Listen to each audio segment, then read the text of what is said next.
13장 8절에서 14절까지 말씀입니다. 말씀을 함께 합독으로 읽습니다. 신약성경 257면에 나와 있습니다. 말씀을 함께 다 같이 합독으로 함께 말씀을 읽겠습니다. 함께 선포합니다. 로마서 13장 8절입니다. 피차 사랑의 빛 외에는 아무에게도 아무 빛도 지지 말라. 남을 사랑하는 자는 율법을 다 이루었느니라. 간음하지 말라, 살인하지 말라, 도질하지 말라, 담내지 말라 한 것과 그 외에 다른 계명이 있을지라도 내 이웃을 내 자신과 같이 사랑하라 하신 그 말씀 가운데 다 들었느니라. 사랑은 이웃에게 악을 행하지 아니하나니 그러므로 사랑은 율법의 완성이라. 또한 너희가 이 시기를 알거니와 자다가 깰 때가 벌써 되었으니 이는 이제 우리의 구원이 처음 믿을 때보다 가까웠음이라. 밤이 깊고 낮이 가까웠으니 그러므로 우리가 어둠의 일을 벗고 빛의 갑옷을 입자. 낮에와 같이 단정해야 하고 방탕하거나 술 취하지 말며 음란하거나 호색하지 말며 다투거나 시기하지 말고 오직 주 예수로 옷 입고 정욕을 위하여 육신의 일을 도모하지 말라. 아멘. 오늘 말씀의 제목은 코로나 시대에 성도로 살아가기란 말씀입니다. 처음에 코로나가 발생했을 때는 사람들이 몇 달 가겠다, 몇 주 가겠다 그랬습니다. 그런데 벌써 1년이 되고 있습니다. 몇 개월이 지나고 있고 언제 끝날지 아무도 예측 불가능한 시대에 살고 있습니다. 이 코로나 시대를 살아가면서 우리는 어떻게 살아야 할까요? 우리 성도들은 어떻게 살아야 할까요? 코로나 이후에 어떻게 될 것인가 예측하면서 준비하면서 사는 것도 중요합니다. 그러나 지금 현실 속에서 코로나19와 함께 살아야 하는 것이 더욱 중요합니다. 위드 코로나랍니다. 코로나와 함께 사는 것, 이것을 배워야 한다는 것이. 오늘의 현실을 냉철하게 받아들이고 내일을 바라보면서 지혜롭게 살아가시기를 주님의 이름으로 축복합니다. 지금까지 아주 잘 하셨습니다. 우리가 조금만 더 견디고 기다리면서 마음을 지키면서 신앙을 지키면서 살아갑시다. 우리 함께 손들고 외쳐봅시다. 신앙 지키며 삽시다. 마음 지키며 삽시다. 할렐루야. 여러분, 이 세상 사람들은요, 어떤 일을 하든지 다 그 분야에서 최고가 되고 싶어하는 마음이 그 속에 다 들어있어요. 그것은 인생이든 사랑이든 무슨 일이든 다 똑같습니다. 누구나 자신이 하는 일에 대해서 나는 그 분야의 최고가 되고 싶어합니다. 그 일을 아주 완벽하게 성취하고 싶어하는 것이 사람들의 마음입니다. 그래서 그 일을 위해서 정말 애쓰고 수고합니다. 신앙도 마찬가지예요. 세상이 말하는 인류나 성취와는 정말 다르지만 우리의 신앙도 완성을 향한 열망. 여러분, 처음에 신앙생활 할 때 거듭나야 됩니다. 예수 믿고 거듭나고 그 다음에 성화의 단계를 합니다. 거룩한 생활을 합니다. 그리고 영화의 단계까지 이 신앙의 완성을 향해서 우리가 살아간다는 거예요. 그래서 신앙의 완성을 위하여 그토록 우리가 신실해지고 진실해지려고 정말 애를 씁니다. 우리는 신앙생활로 무엇인가 이루려고 합니다. 또한 신앙생활을 바르고 올곧게 세워나가기 위해서 우리가 경건에 힘쓰면서 영적인 삶을 살아가려고 애쓰고 노력합니다. 여러분, 세상이 말하는 완성이나 성공은 겉으로 보이는 그 무언가를 성취하고 이루는 것을 말하지요. 그러나 신앙의 완성은 겉으로 보이는 것만이 아니라 내면입니다. 내면, 즉 눈에 보이지 않는 영적인 것이 온전해지는 것을 의미합니다. 그래서 신앙생활은 내면으로부터 시작하는 거예요. 내 안으로부터 시작하는 거예요. 눈에 보이지 않는 영적인 생활을 하는 거예요. 이것을 온전하게 될 때가 이 신앙생활하는 거예요. 세상은 눈에 보이는 성과가 있으면 그런대로 아주 잘했다고 인정하고 아주 칭찬합니다. 그러나 신앙은 조금 다릅니다. 우리가 아무리 애를 써도 신앙은 이루었다거나 완성했다고 말하지 않습니다. 다른 일을 다 제쳐두고 교회에 나가서 가정에서 꼼짝없이 예배 드린다는 것은 정말로 귀한 일이에요. 여러분, 이렇게 예배 드린 것이 얼마나 귀한지를 코로나 때문에 알게 됐잖아요.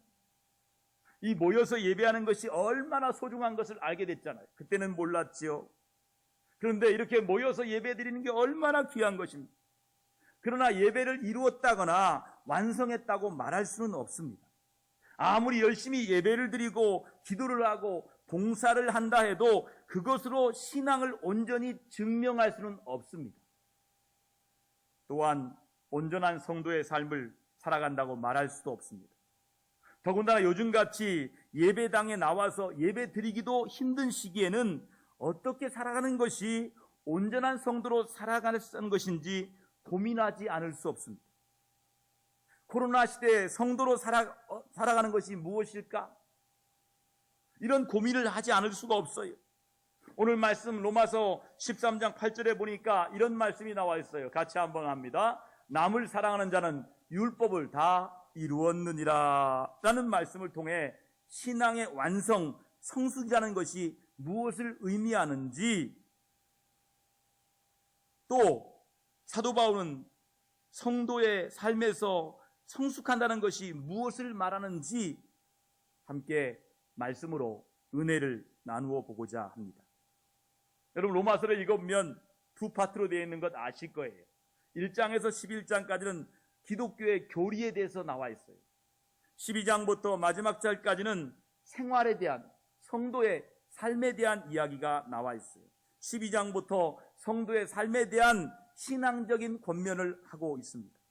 오늘 말씀은 복음의 능력으로 살아가는 성도의 삶에 관하여 소개한 로마서 12장과 13장의 교훈을 다시 한번 반복하는 말씀으로도 볼 수 있어요. 여러분, 신앙생활은요, 반복하는 거예요. 지속하는 거예요. 우리의 신앙생활은 반복적인 거예요. 반복하고 지속하는 게 신앙생활이에요. 오늘 말씀도 반복하고 있어요.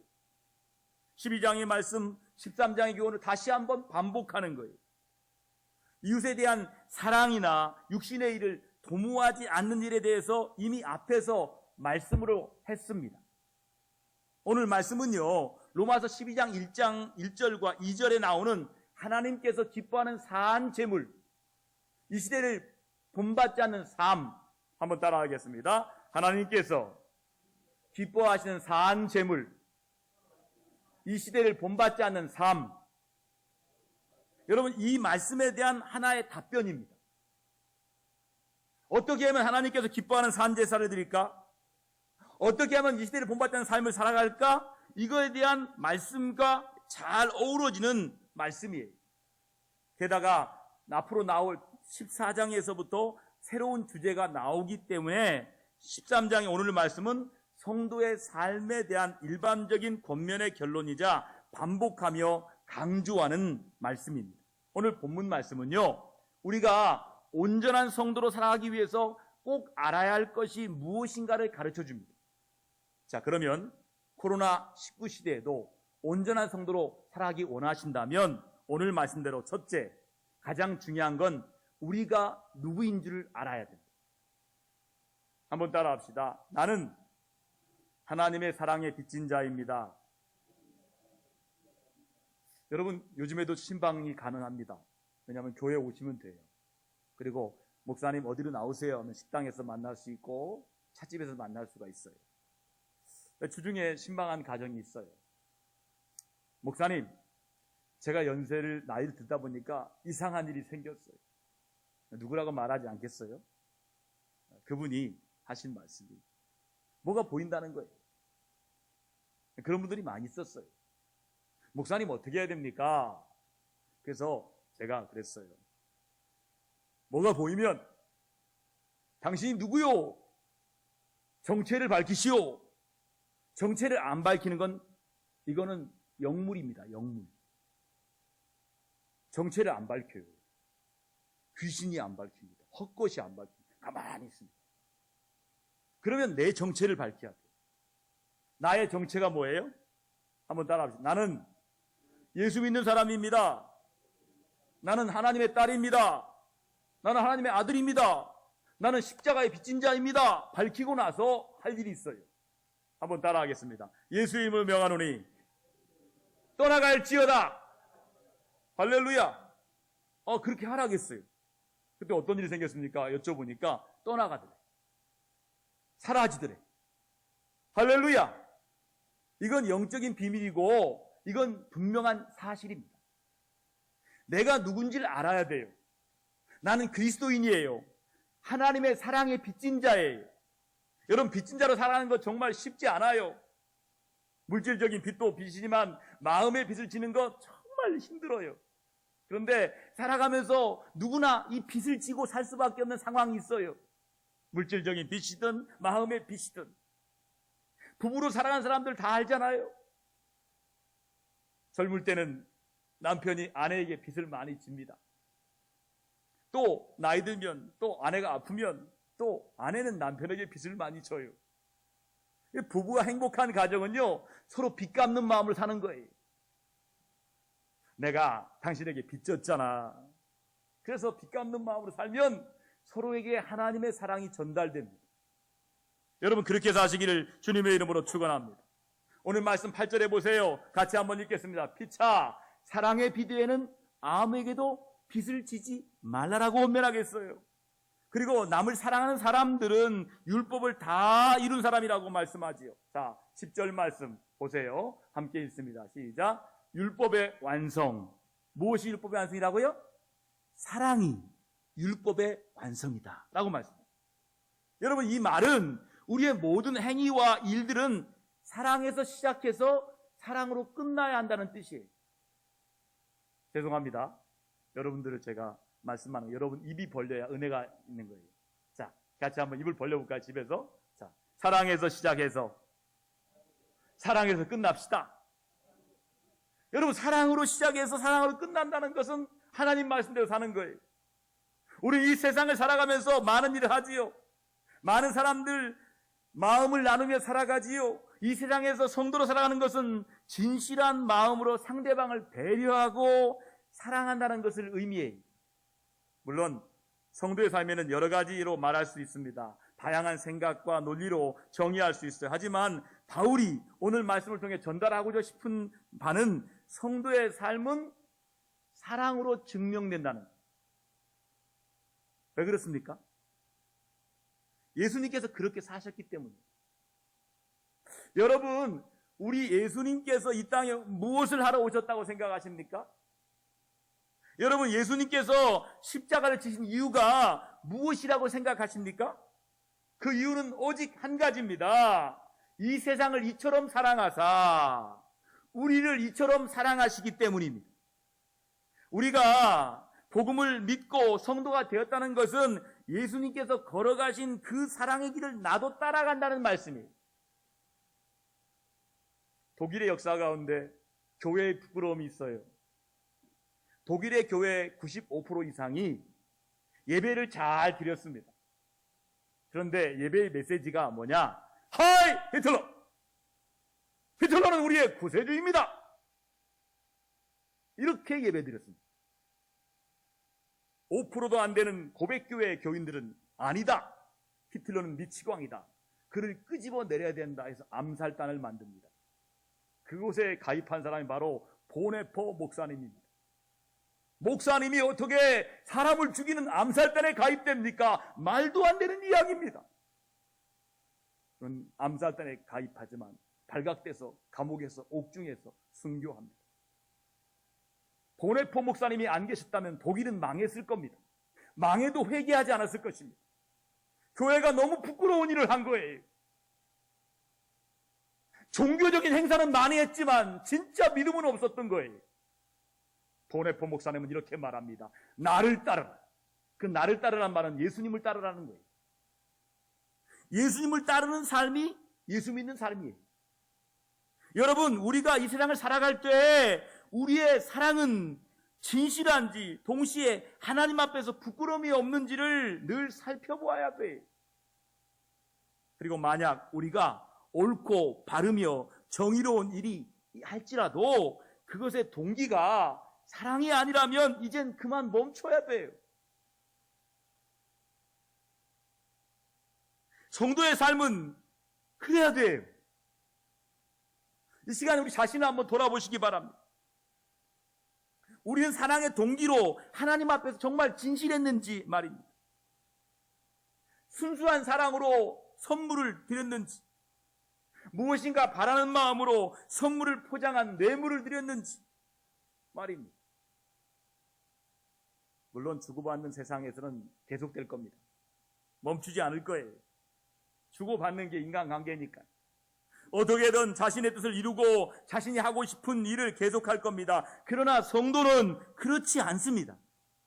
성도는 항상 사람들을 향한 애정과 열정을 갖고 살아야 합니다. 그리고 사람을 사랑하며 귀하게 여겨야 합니다. 신약 성경의 사도 바울은 예수님 만나기 전엔 핍박자였습니다. 살인자였습니다. 자신의 목적을 위해서는 사람을 핍박하고 죽이는 사람이었어요.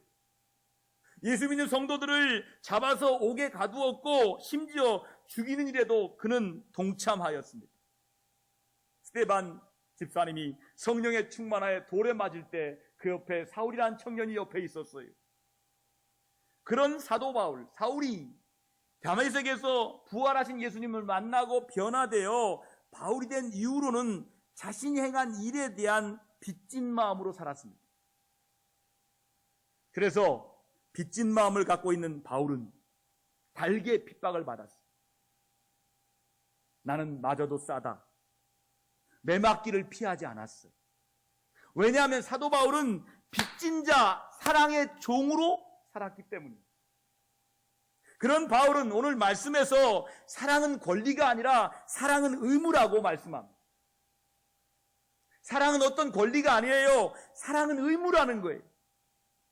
즉 성도에게 사람을 사랑해야 할 빚이 있다는 겁니다.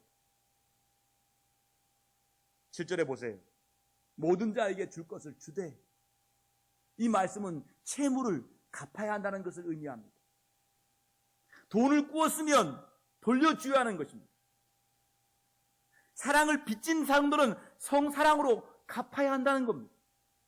이 말은 사랑하고 싶으면 사랑하고 하기 싫으면 사랑하지 말라는 뜻이 아닙니다.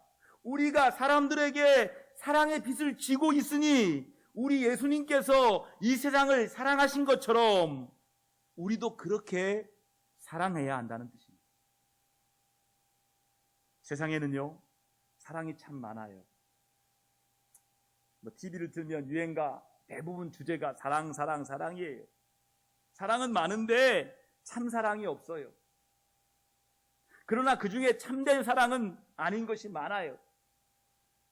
사람들은 자신의 잘못을 감추기 위해서 혹은 자기 위안과 자기 만족을 위해서 사랑한다고 거짓말합니다. 상대방은 지쳐서 힘겨워하고 있는데 사랑이라는 이유로 내 것을 강요합니다. 그러나 성도의 사랑은 그렇지 않습니다. 성도는 자기 위안과 자기 만족을 위해 사랑하는 것이 아닙니다.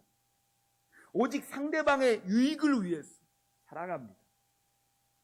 무엇보다도 복음으로 구원을 받은 삶을 살아가기 위해서 우리 주 예수 그리스도의 온전한 은혜의 빛 가운데서 살아가기 위해서 사랑합니다. 그러니 이 세상에서 어떤 일을 하고자 한다면 그 일의 동기가 사랑인지 아닌지를 먼저 돌아보아야 돼요. 누군가에게 다가가야 한다면 우리 주 예수 그리스도의 사랑으로 다가가고 있는지부터 자신을 살펴보시기 바랍니다. 이런 사랑이어야 신앙이 바로 설 수 있어요. 온전한 성도의 삶을 살아갈 수 있어요. 이미 십자가에 사랑받은 성도 여러분, 오늘 이 말씀을 통해 십자가의 사랑을 할 것이 아니면 이제 다 내려놓으시기 바랍니다. 그리고 무엇을 하든지 이 사랑으로 해서 성도의 삶을 온전히 이루어 가시기를 우리 주님의 이름으로 소망합니다. 두 번째, 코로나 시대에 온전한 성도로 살아가기 원하신다면 우리는 율법의 완성인 사랑을 남기려고 애써야 합니다. 여러분, 사람들은 장사할 때 그렇게 말하지요. 나 미치고 판다고. 절대로 아닙니다. 미치지 않습니다. 남기려고 파는 거예요. 세상 사람들은요, 무수히 많은 일을 하고 그 일에 대해 무언가 남기려고 합니다. 업적을 남기려고 하고 이름을 남기려고 하고 돈을 남기려고 합니다. 그러나 그 결론이 사랑이 아니라면 그렇게 남긴 것은 아무것도 아닌 것이 됩니다. 겉모양은 일이고 업적이고 화려한 건물이고 돈일 수 있겠지요. 그러나 그 내용이 사랑이 아닌 다른 어떤 것들이라면 우리의 삶은 결코 온전해질 수가 없습니다. 신앙은 더욱 그렇습니다. 아무리 겉으로 완벽해 보이고 경건하고 신령한 삶을 사는 것처럼 보여도 그 안에 사랑이 담겨 있지 않다면 그것은 아무것도 아닙니다. 오히려 그것은 우리를 살리고 부유하게 하는 생명의 힘이 아니라 우리를 피폐하게 하는 죽이는 독이 될 수 있습니다. 이런 삶은요, 자기뿐이 아니라 주위에 있는 사람들까지 정말 힘들게 합니다. 오늘 말씀 10절 말씀 같이 한번 읽어볼까요? 결론입니다. 그러므로 사랑은 율법의 완성이니라 말씀하십니다. 결론적으로 사랑이 율법의 완성이라는 거예요. 사도 바울은 율법을 알았어요. 어릴 때부터 그는 율법을 외웠고요. 다 암송했어요. 십계명도 잘잘 외웠어요. 십계명 가운데 인간 관계를 해당하는 계명들을 나열합니다. 사랑이 그리고 율법이 완성이라고 말합니다. 여러분, 성도인지 아닌지 판결하라면 하나님 주신 계명들을 지켰는지 안 지켰는지가 아닙니다. 여러분, 그것이 사랑이었는지 사랑이 아니었는지 봐야 한다는 말입니다. 까보니까 사랑이 아니야. 까보니까 사랑이에요. 사랑이라면 성도예요. 미움이라면 아니라는 거예요. 우리는 간음하지 않고 살인하지 않고 도둑질하지 않으면 나름대로 신앙생활 잘하고 있는 것으로 착각합니다. 그러나 그렇지 않습니다. 우리가 아무리 율법을 잘 지키고 옳은 것을 행하고 신앙의 열심을 갖고 산다 해도 그 모든 것이 사랑에서 나온 것이 아니라면 아무 소용이 없습니다. 그렇다면 당장 우리 행동을 바꿔야 됩니다. 새롭게 방향을 설정해야 돼요. 여러분, 자녀들에게 무엇을 남기고 이 땅을 떠나고 싶습니까? 자녀에게 무엇을 남겨야 될까요? 사랑하는 사람들에게 무엇을 남기는 것이 가장 가치 있는 일이겠습니까? 모르긴 몰라도 돈은 아닐 거예요. 돈이 아니면 업적? 명예? 물건이나 건물도 아닐 겁니다. 그렇다면 부모들이 자녀들에게 무엇을 남기는 것이 가장 가치 있는 일이겠습니까? 오늘 말씀으로 말하면 사랑이라고 확신합니다. 한번 생각해 보세요. 여러분, 어렸을 때 부모님이 무엇을 해줬는지 사줬는지 잘 기억이 나지 않아요. 그런데 부모님의 사랑의 말과 사랑의 행동만은 기억이 납니다. 우리 신앙도 그렇습니다. 어떤 계명을 지켰는지, 또 얼마나 기도를 잘하며 살았는지, 예배는 얼마나 진실하게 간절하게 드렸는지 사람들은 기억하지 못할 것입니다. 세월이 지나면 우리가 한 일이 무엇인지 사람들은 기억하지 못할 것입니다. 그러나 우리가 사람들을 얼마나 진실하게 사랑했는가, 혹은 그렇지 않았는가는 분명히 기억할 것입니다. 우리가 신앙생활을 온전하게 하고 우리를 온전한 성도의 삶을 살게 하는 것은 바로 이 사랑이라는 거예요. 여러분, 우리의 기도가 깊어지고 예배가 진실하지려면 사랑이 있어야 되는 거예요. 정이 메말아가던 세상 속에서 그리워지는 건 옛날 일입니다. 우리의 어린 시절을 시골 마을의 이야기를 담은 드라마 전원일기에 나온 이야기입니다. 아버지 최불암 집안의 둘째 아들 집에 둘째 며느리가 남편과 의논도 하지 않고 그 당시에 그 비싼 비디오를 할부로 사람들이 사니까 사버렸어요. 일대에 돌아온 남편에게 애교를 부리면서 여보, 비디오가 꼭 필요하대. 옆집도 사고 윗집도 샀대 해서 샀다라고 남편에게 보고 아닌 보고를 합니다. 남편은 무심하게 식사하면서 그것은 당신이 저지른 일이니까, 당신이 산 거니까 당신이 알아서 월부금 알아서 갚으세요 라고 했습니다. 화가 난 둘째 며느리는 몸이 약한데, 이 둘째 몸이 약한 며느리는 그 다음날부터 안 나가던 밭일을 나갑니다. 하루 일당을 벌기 위해서. 비디오 할부금을 갚기 위해서 며칠 동안 그 고된 일을 하다가 그만 빈혈로 쓰러지고 등에 업혀서 집에 들어눕습니다. 이 사실을 안 남편은 아내의 머리를 짚으면서 사랑의 말을 합니다. 저 비디오는 집안 대대로 가보로 물려줍시다. 사랑의 말을 합니다. 교훈 삼아 말입니다. 여러분, 우리 삶에서 집안 대대로 물려줄 교훈이 될 만한 신앙의 가보가 있습니까? 나의 삶 속에서 늘 지나온 삶의 돌아봄과 회상하는 신앙의 가보들이 반드시 필요한데요.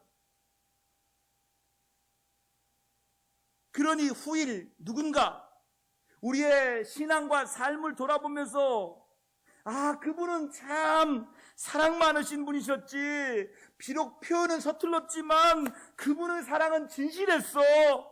말하게 되기를 바랍니다. 우리가 걸어온 그 길에, 우리가 머물렀던 그 자리에 다른 무엇이 아닌 사랑의 완성만이 남을 수 있기를 우리 주님의 이름으로 소망합니다. 마지막 말씀은 그렇습니다. 때를 알아야 된다는 거예요. 지금의 때가 장래의 구원이 처음보다 가까웠음을 알아야 한다는 거예요.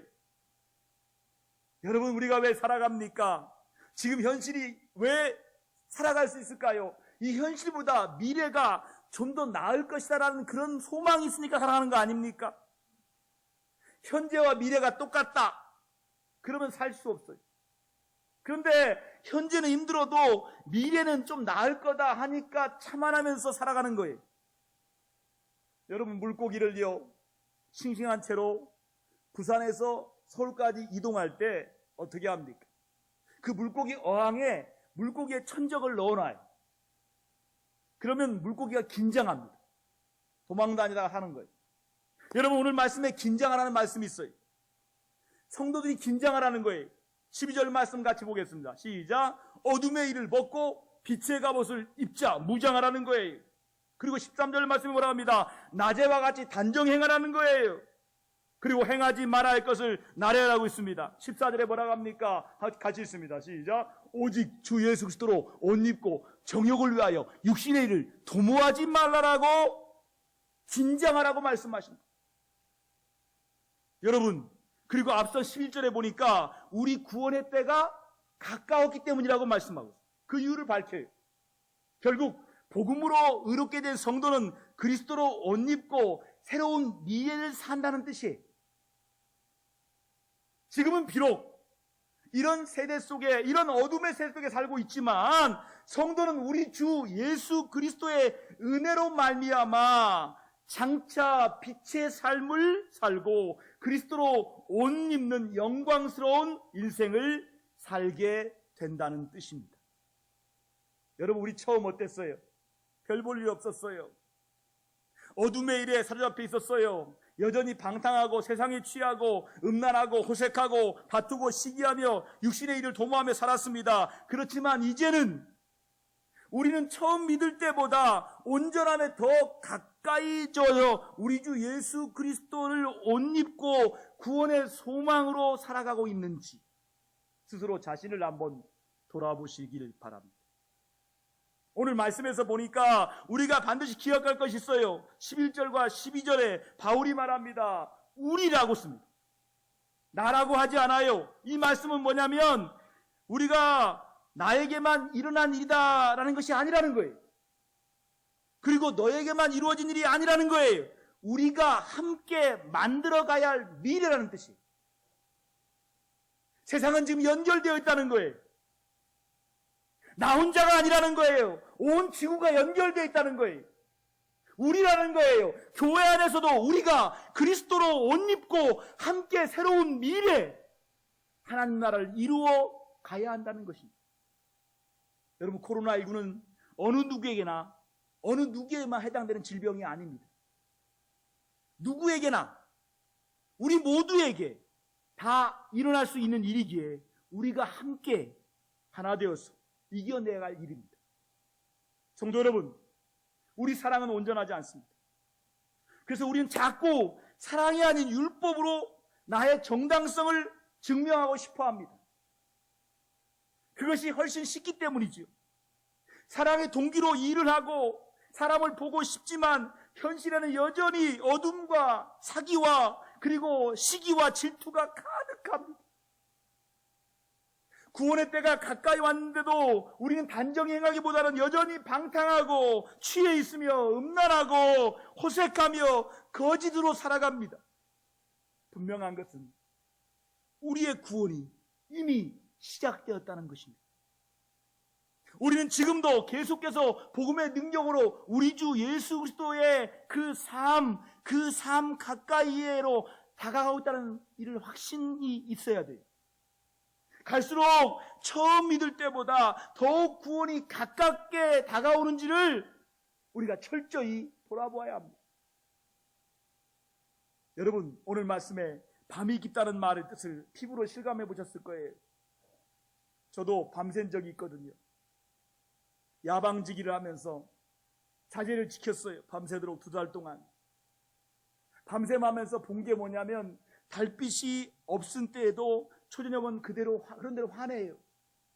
근데 점점 어두워지면 새벽 직전에는 서너 시가 되면 별빛도 보이지 않는 아주 캄캄한 칠흑 같은 밤이 옵니다.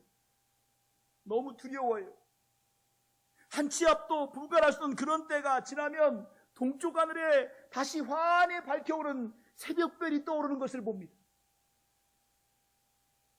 밤이 깊고 낮이 가까웠으니 이 말씀은 문자 그대로 실감나게 느껴봤어요. 어둠의 일을 벗어버려야 합니다. 이제 어두운 생각에서 벗어나야 될 것입니다. 그리고 나서 빛의 갑옷을 입는 거예요. 우리는 하나님의 빛 앞에 떳떳이 설 수 있는 그런 빛의 자녀로 나타나야 할 것입니다. 하나님께서 예비하신 구원의 아침을 바라보면서 오히려 새벽을 깨우고 밤을 낮같이 살아가야 합니다. 자, 말씀으로 같이 선포합니다. 오늘 말씀입니다. 함께 선포하겠습니다. 밤이 깊고 낮이 가까웠으니 그러므로 우리가 어둠의 일을 벗고 빛의 갑옷을 입자. 낮에와 같이 단정히 가고 방탕과 술 취하지 말며 음란과 어색하지 말며 쟁투와 시기하지 말고 오직 주 예수 그리스도로 옷 입고 정욕을 위하여 육신의 일을 도모하지 말라. 여러분, 이 말씀은요, 그렇게 젊은 시절에 방황했던 어거스틴을 회개시켰던 결정적인 말씀이었어요. 말씀대로 정말 밤이 깊었어요. 그러나 우리 마음은 저 아침에 있어야 돼요. 빛의 갑옷을 입자. 오직 주 예수 그리스도로 옷 입고 정욕을 위해 육신의 일을 도모하지 말라. 왜냐하면 우리 구원이 처음 믿을 때보다 가까웠기 때문입니다. 여러분, 조금만 더 참고 기다리시기 바랍니다. 여름이 지나고 가을이 왔듯이 반드시 역사의 어둠을 뚫고 재림의 주님이 오실 줄 믿습니다. 성도 여러분, 그러니 코로나19로 인해 수없는 실패와 넘어짐이 있더라도 빛의 삶을 포기하지 마시기 바랍니다. 절망하지 마시기 바랍니다. 그리고 순결하고 순수하게 사랑하지 못하더라도 빛의 삶, 사랑의 삶을 포기하지 마시기 바랍니다. 내 가까운 이웃, 가족이 싫어지고 미워지더라도 세상이 우리를 힘들게 할지라도 하나님께서 함께 하시는 그 사람들을 포기하지 마시고 그들과 함께 이룰 하나님의 나라를 믿으시기를 바랍니다. 우리의 신앙은 분명 이 일을 이룰 줄 믿습니다. 부디 코로나19 시대에도 이 구원의 믿음이 더욱 굳건해져서 우리 안에 사랑의 열매 맺는 온전한 성도의 삶을 올곧게 살아가시기를 우리 주님의 이름으로 간절히 축원합니다. 기도드리겠습니다. 하나님 아버지, 옛날에는 다 같이 모여서 예배했는데 이렇게 영상을 통해서 가정에서 예배하면서 우리는 말씀에 집중하길 원합니다. 사람에 집중하는 것이 아니라 말씀에 집중하여 말씀을 잘 듣기를 원합니다. 지금의 때가 어느 때인지를 알게 하시고 우리가 누구인 줄 알게 하셔서 사랑의 빚진 자로 주님의 구원의 때가 다가오는 이 재림의 때 우리가 끝까지 사랑의 성도의 삶을 포기하지 않도록 온전한 성도의 삶을 살아가도록 우리를 지켜주세요. 사랑으로 시작하고 사랑으로 맞추고 사랑을 남기는 사랑의 성도들 다 되기를 우리 주 예수님의 이름으로 기도드립니다. 아멘. 말씀을